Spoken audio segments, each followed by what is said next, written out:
दो लोग भगवान के चरणों में गिराया, दोनों को राम जी ने नहीं उठाया। पूरी रामायण पढ़ के देख लो आप। एक तो केवट को नहीं उठाया, क्यों? केवट को हम उठा तो लेंगे पर इसको देने के लिए मेरे पास कुछ नहीं है। अगर इसने कुछ, अरे बिना सोचे भी तो समझ लो, जरूरी है कि मांगना पड़े। देने वाले तो वो बैठे हैं, खैर बात वो नहीं है, वो तो स्वयं राम हैं। लेकिन अगर कोई कभी आपसे कुछ मांग लेना तो ये मत समझना कि उन्होंने मांगा है। हो सकता है रघुनाथ जी की इच्छा हो सकता है बजरंगी की इच्छा हो।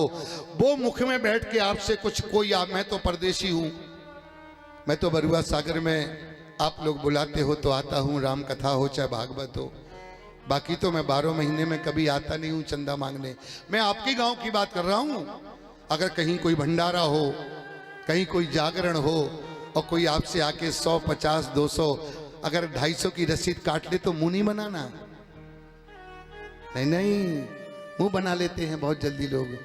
अरे हमें मिले तो मैं कहा हमें को लूट लो, हमें खा लो, हम तो लुटाई जे, हम तो मरे ही जो 250 में। वो बताई ना मांगियो भैया।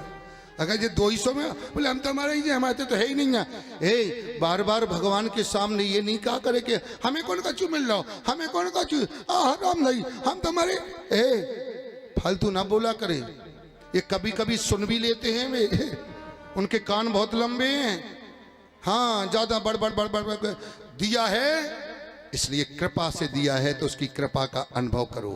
नोट करो ये पॉइंट मेरा, ये बात काम की है। हैं? क्या कहते हो कि कुछ नहीं दिया? इतना बड़ा शरीर दे दिया, मनुष्य बना दिया, और क्या दे दिया?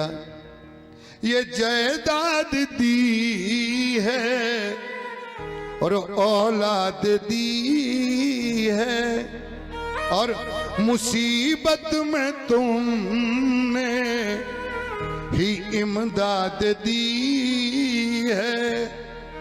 हे संकट मोचन, हे रामलला, तेरा दिया मैंने खाया पिया है,